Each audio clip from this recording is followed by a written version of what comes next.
ہم یہ کہہ رہے تھے کہ ملکہ وکٹوریہ سے ہم نے اپنا نام بنایا ہے، بنایا نہیں منایا ہے، بنوایا نہیں منوایا ہے، اور یہ وہی حال اللہ جب سارے اہل حدیثوں کو اٹھا لیا جاتا تھا، جو بھی آمین بالجہر کرتے ہوئے دیکھا جاتا، سینے پر ہاتھ باندھے دیکھا جاتا، اس کو اٹھا لیا جاتا، قتل کر دیا جاتا۔ محمد حسین بٹالوی رحمۃ اللہ علیہ نے یہ تو دیکھا کہ اگر یہ پورا کا پورا کرو آج مار لیا گیا تو لا توبت فی الارض، زمین میں تیری عبادت نہیں ہوگی۔ لہذا انہوں نے آگے بڑھ کر کے کہا کہ ہم لوگ وہابی نہیں ہیں۔ وہابی کس کو بولتے ہیں؟ ہم لوگ اہل حدیث ہیں، ہمارا نام پہلے سے اہل حدیث رہا ہے، اور ہمارا نام اہل حدیث لکھو۔ ہم نے اپنا نام بنوایا نہیں بلکہ منوایا ہے، اور محمد حسین بٹالوی رحمۃ اللہ علیہ کے پیش نظر وہی حدیث تھی، اور نبی پاک صلی اللہ علیہ وسلم کا وہی اسوہ تھا کہ اگر یہ جماعت آج مار لی گئی تو زمین پر اللہ تبارک و تعالیٰ کی عبادت نہیں ہوگی۔ السلام علیکم ورحمۃ اللہ وبرکاتہ۔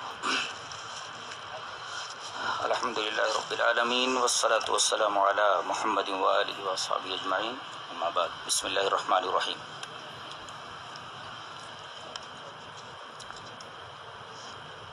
حضرات علماء کرام، محترم بزرگوں، نوجوان بھائیوں، پیارے بچوں، پردانشی ماں اور بہن،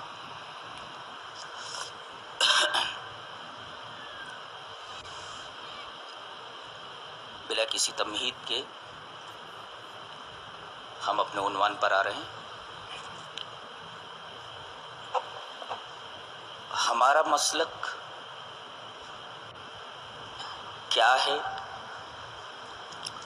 سب سے پہلے یہ جان لیں کہ ہم اہل حدیث ہیں، اور ہمارا یہ مسلک اہل حدیث بصیرت کی بنیاد پر قائم ہے۔ سوال یہ ہے کہ ہمارا یہ مسلک کس بنیاد پر قائم ہے؟ جواب یہ ہے کہ بصیرت کی بنیاد پر قائم ہے۔ اللہ نے فرمایا قل هذه سبیلی ادعو الی اللہ علی بصیرۃ، اعلیٰ کا مطلب ہوتا ہے پر، گویا کہ بصیرت یہ بنیاد ہے، اور اہل حدیث جو مسلک ہے اس مسلک کی پوری عمارت اسی بصیرت کے اوپر قائم ہے۔ تو مسلک اہل حدیث کی بنیاد بصیرت۔ اب بصیرت کا مطلب کیا ہے؟ الدلائل الشرعیہ، شرعی دلائل، یہ دوسری بات ہو گئی۔ اب شرعی دلائل کیا ہے؟ اسے ایک حدیث سے جان لے۔ حدیث اس طرح، وعن ابی ہریرہ رضی اللہ تعالی عنہ قال قال رسول اللہ صلی اللہ علیہ وسلم انی قد ترکت فیکم شیئین لن تضلوا بعدہما کتاب اللہ وسنتی ولن یتفرقا حتی یرد علی الحوض، رواہ الحاکم فی المستدرک فی کتاب العلم۔ حضرت امام حاکم جسے کتاب العلم میں ملا ہے، مستدرک میں، راوی حضرت ابو ہریرہ ہیں، فرماتے ہیں کہ نبی اکرم صلی اللہ علیہ وسلم نے ارشاد فرمایا کہ میں نے تمہارے درمیان دو چیزیں چھوڑ دی ہیں، ان کے بعد تم کبھی گمراہ نہیں ہوگے، اللہ کی کتاب اور میری سنت۔ گویا کہ بصیرت نام ہے دلائل شرعیہ کا، اور دلائل شرعیہ دو ہیں، کتاب و سنت، جیسا کہ اس حدیث سے واضح ہے۔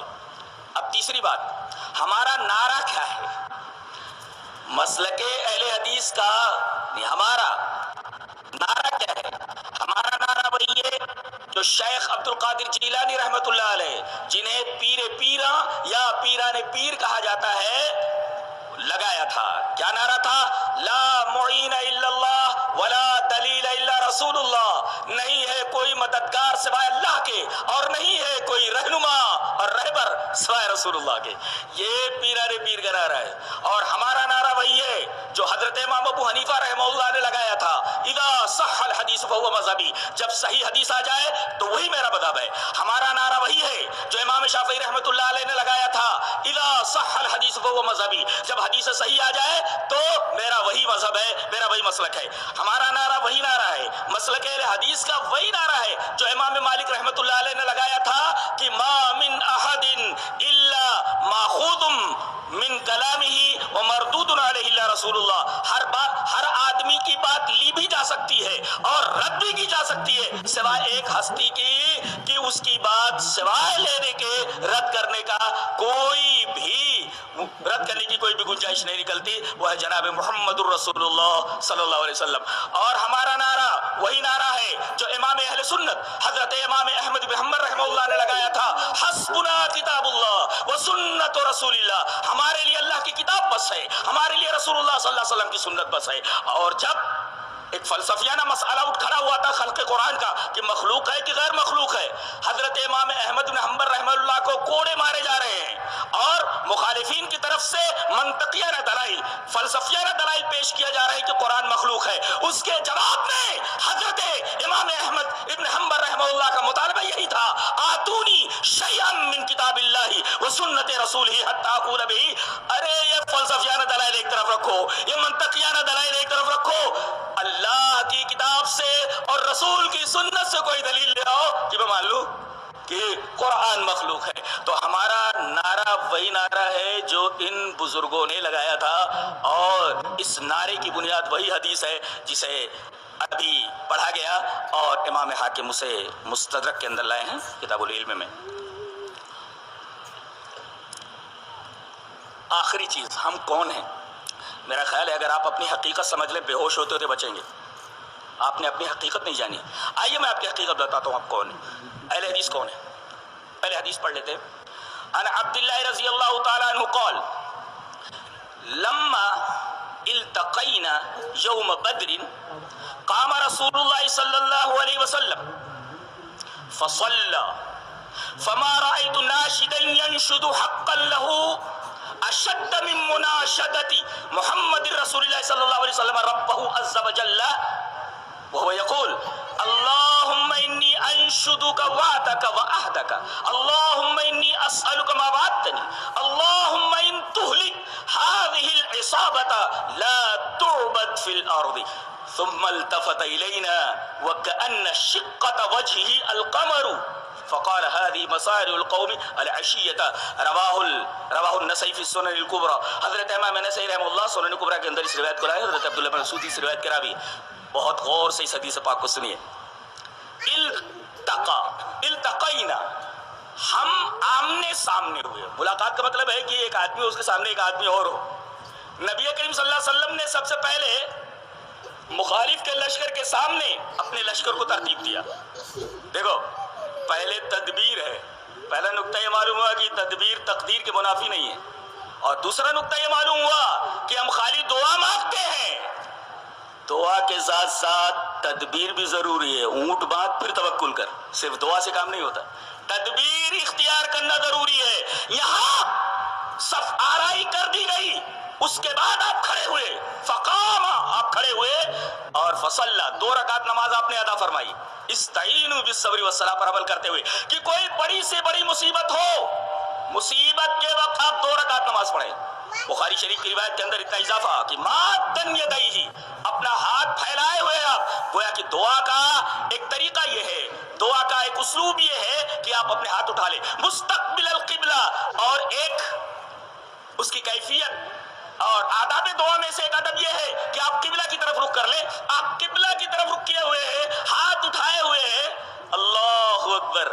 ہاتھ اٹھانے کے بعد حضرت عبداللہ ابن مسعود اس روایت کے راوی ہیں، کہتے ہیں کہ آپ نے ایسی دعا فرمائی، غور فرمائیں، آپ نے ایسی دعا فرمائی کہ میں نے کسی کو ایسی التجا کرتے ہوئے، ایسی دعا مانگتے ہوئے نہیں دیکھا۔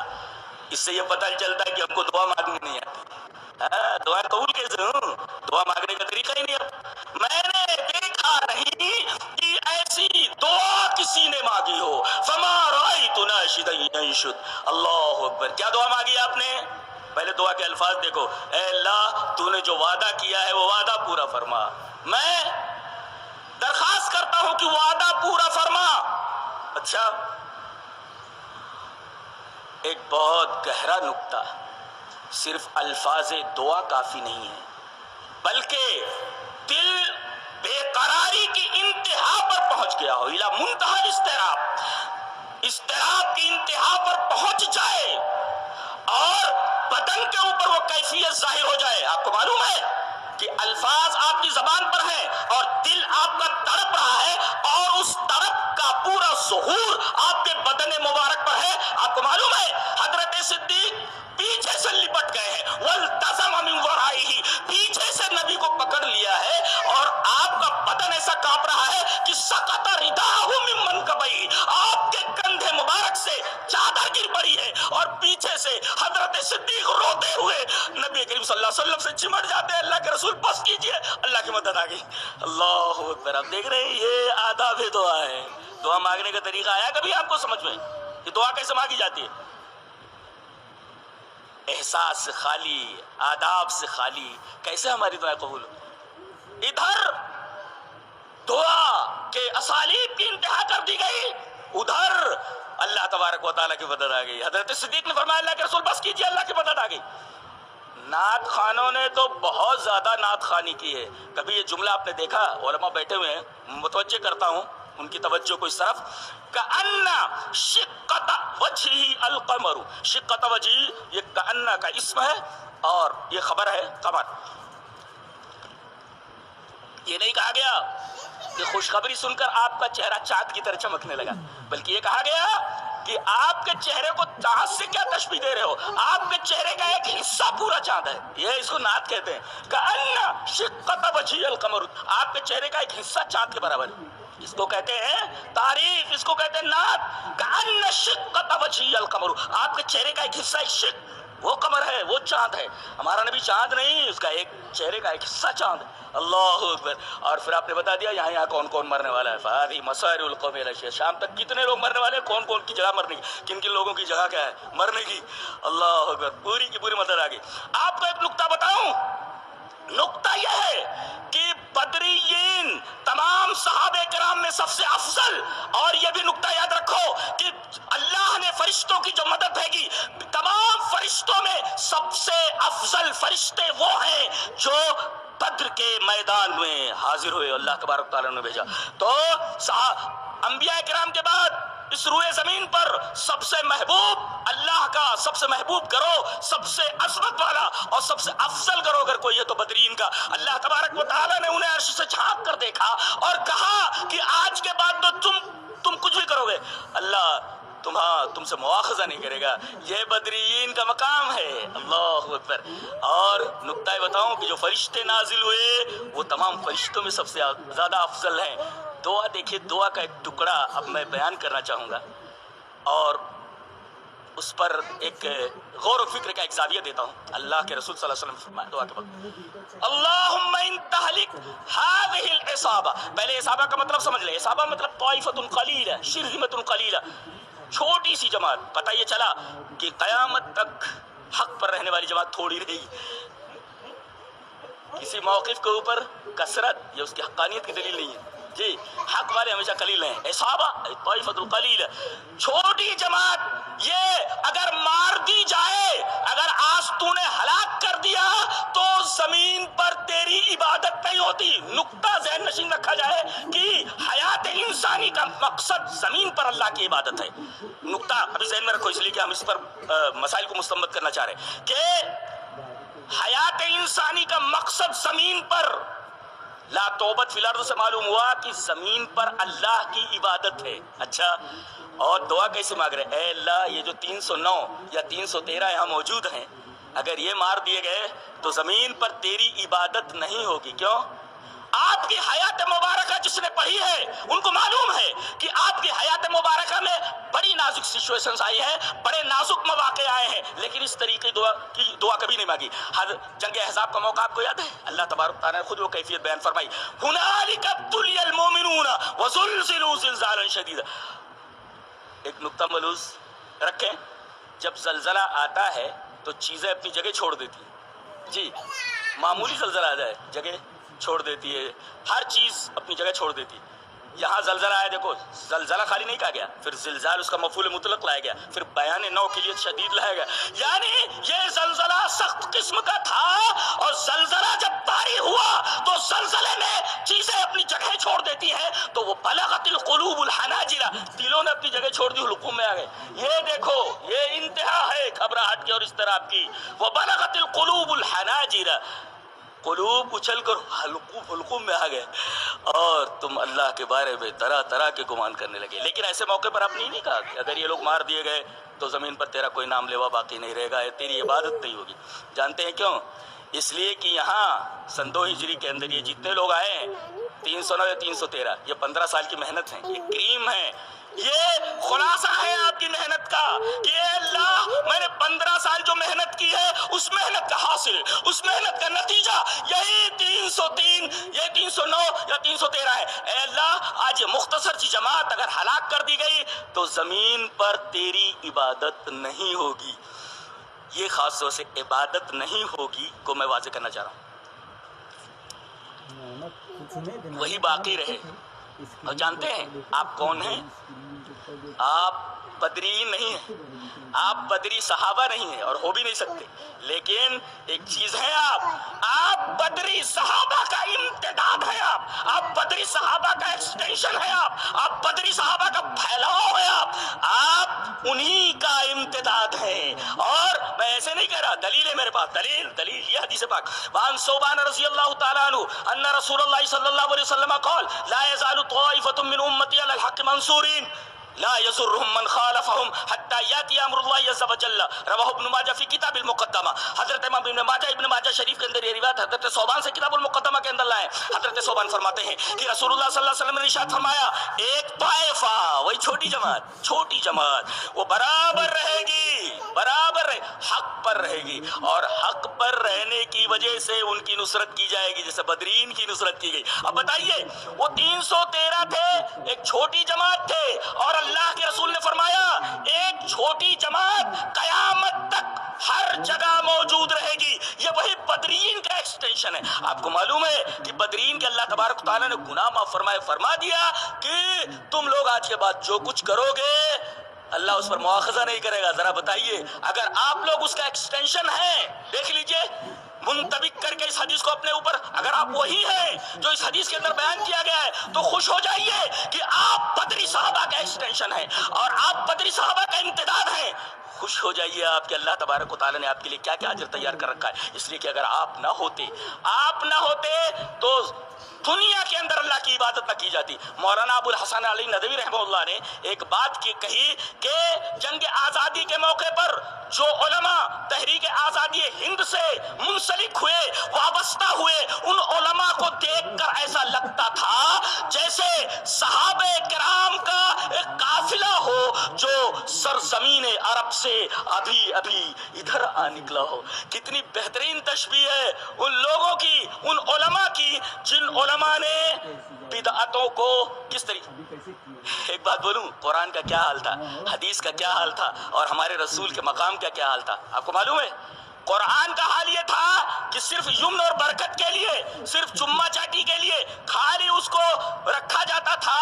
حضرت شاہ ولی اللہ محدث دہلوی رحمت اللہ علیہ نے جب پہلی مرتبہ فارسی میں اس کا ترجمہ کیا، 700 گنڈوں نے مسجد فتح پوری کو گھیر لیا تھا، اور شیخ کو روپوش ہونا پڑا کئی دنوں تک۔ قرآن کے ترجمے پر گنڈوں نے آپ کے اوپر حملہ کر دیا، قرآن کے ترجمے پر۔ یہ قرآن کا حال تھا کہ قرآن کو ترجمے کے ساتھ نہ پڑھا جائے، قرآن صرف برکت کے لیے۔ اور جہاں تک حدیث کی بات ہے، حدیث کسی مسئلے پر پیش کی جاتی تو کہا یہ جاتا کہ حدیث پر سناؤ، امام ابو حنیفہ کا قول لاؤ یا کسی امام کا قول لاؤ، یہ تھا حدیث کا معاملہ۔ اور خود رسول کے مقام کا معاملہ کیا تھا؟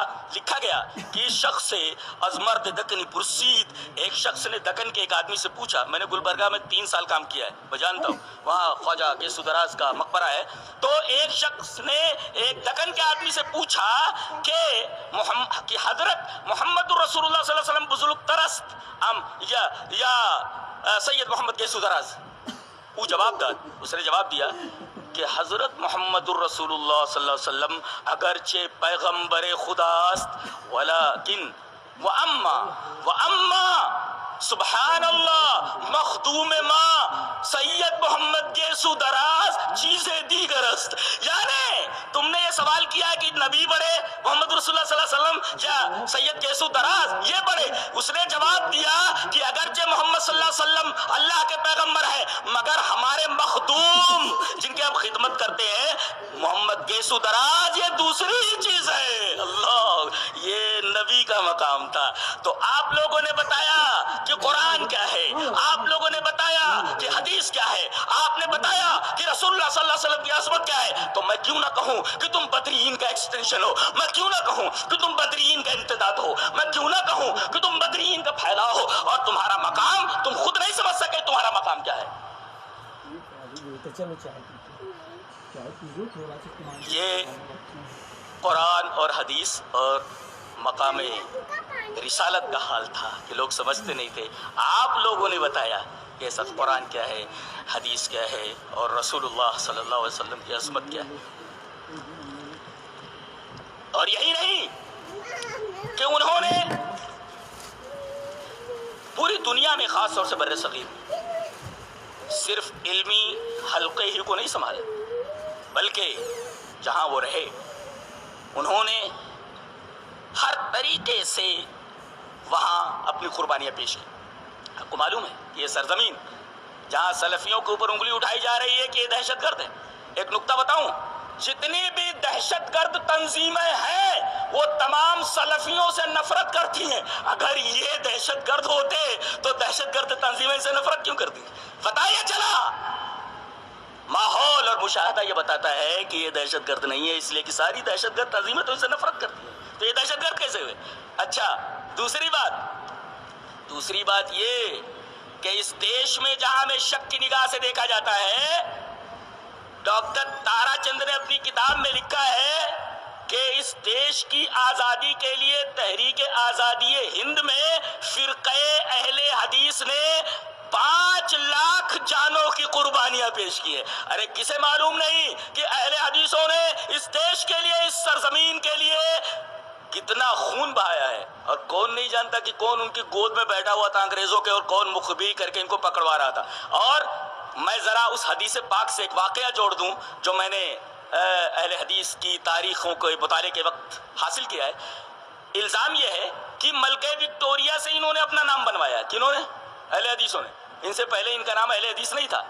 ارے وہابی تم لوگوں نے ہمیں کہا، اور وہابی یہ باغی کے مرادف سمجھا جاتا تھا، اور وہابی اسے کہا جاتا تھا جو رفع الیدین کرے، جو سینے پر ہاتھ باندھے، جو آمین بالجہر کرے، اور انہی کو پوائنٹ آؤٹ کر کے کہ یہی غدار ہے اور یہی باغی ہے، ان کو مسجدوں سے اٹھا لیا جاتا تھا، ان کی جائیدادیں قرق کرا لی جاتی تھی، انہیں ایسی سزائیں دی جاتی تھی کہ خود انگریز سپاہی بے ہوش ہو کر گر جاتا تھا، ایسی سزائیں دی جاتی۔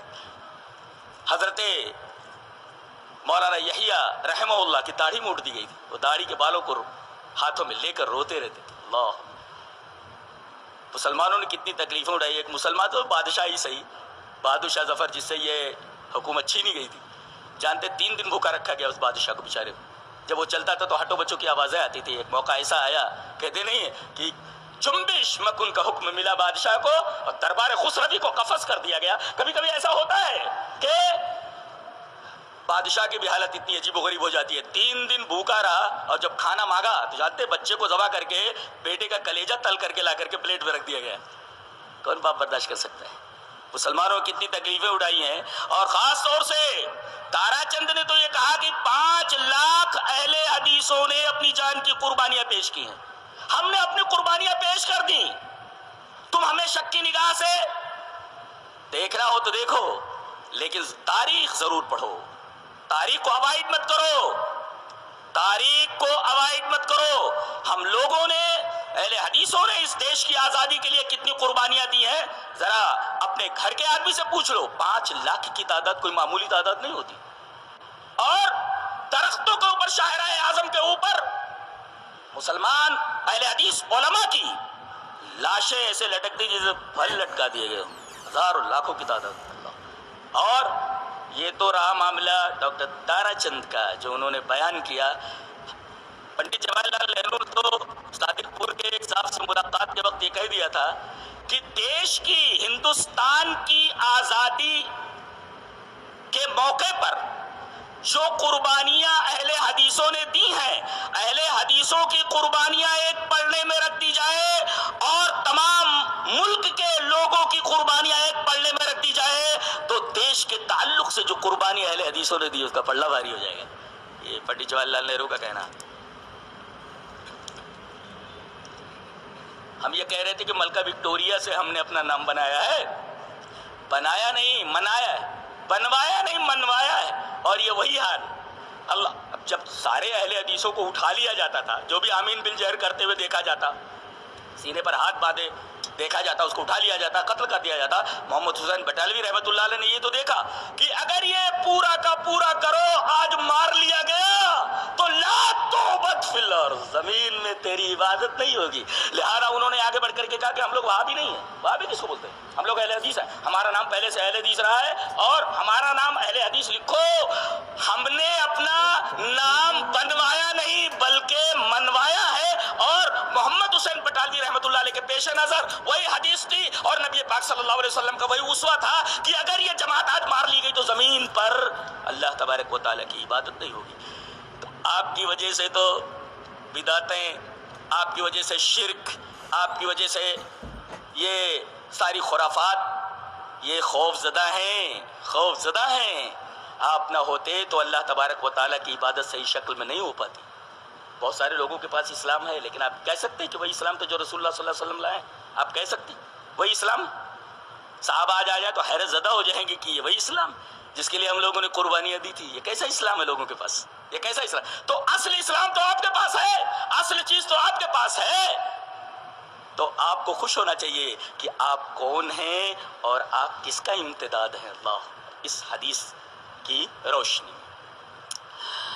تو جہاں تک مسئلہ ہمارے مسلک کا ہے، ہماری بنیاد کا ہے، ہمارے نعروں کا ہے اور اسی طریقے سے قرآن و حدیث سے ہماری وابستگی کا ہے، ہماری بنیاد کا ہے، یہ ساری چیزیں آپ کی سمجھ میں، ہم کس کا امتداد ہیں وہ بھی ہماری سمجھ میں آ گیا. آخری بات چاہتا ہوں کہ یہ بیان کر دوں کہ ہم لوگ 50 سے باہر ہو گئے ہیں. عمر کا سورج غروب ہونے کو ہے اور رات کا بھیانک اندھیرا ہمارا منتظر. یہ وقت نہیں ہے، یہ ماحول نہیں ہے کہ ہم اس طریقے کے اختلافات میں الجھیں جن اختلافات کی طرف ڈاکٹر سعید احمد فیضی صاحب نے اشارہ کیا. اس لیے کہ ہم لوگ 50 سے باہر ہو چکے اور جلدی پتہ نہیں وقت آ جائے، رب تعالیٰ کی طرف سے ہمارا بلاوا آ جائے. شاعر نے بہت اچھا کہا ہے کہ اپنے بالوں کی سفیدی پہ سہم جاتا ہوں، اپنے بالوں کی سفیدی پہ سہم جاتا ہوں. زندگی اب تیری رفتار سے ڈر لگتا ہے. تو بجائے ڈرنے کے ہم کہاں الجھے ہوئے ہیں. مسئلہ وہ نہیں ہے جس میں تو الجھے ہوئے ہو، اور یہ دنیا جس کے پیچھے تم جائز ناجائز کا فرق کیے بغیر پڑے ہوئے ہو، دنیا اپنے تمام مسائل کے ساتھ ایک دن ختم ہو جانے والی ہے. مسئلہ وہ نہیں ہے جس میں تم الجھے ہوئے ہو، مسئلہ وہ ہے جو جلدی تمہارے سامنے پیش آنے والا ہے. اس سے پہلے کہ وہ مسئلہ ہمارے سامنے پیش آیا، مسئلہ درپیش ہو، ہمیں اپنا محاسبہ کرنا چاہیے اور تمام اختلافات کو ختم کر کے صحیح طریقے سے اپنے مقام کو پہچانے کہ ہم کیا ہیں. حقیقت یہ ہے کہ ہم اپنے مقام کو بھول گئے ہیں. اللہ تبارک و تعالیٰ ہمیں نیک عمل اور اچھی سمجھ کی توفیق عطا فرمائے. وآخر دعوانا الحمدللہ رب العالمین.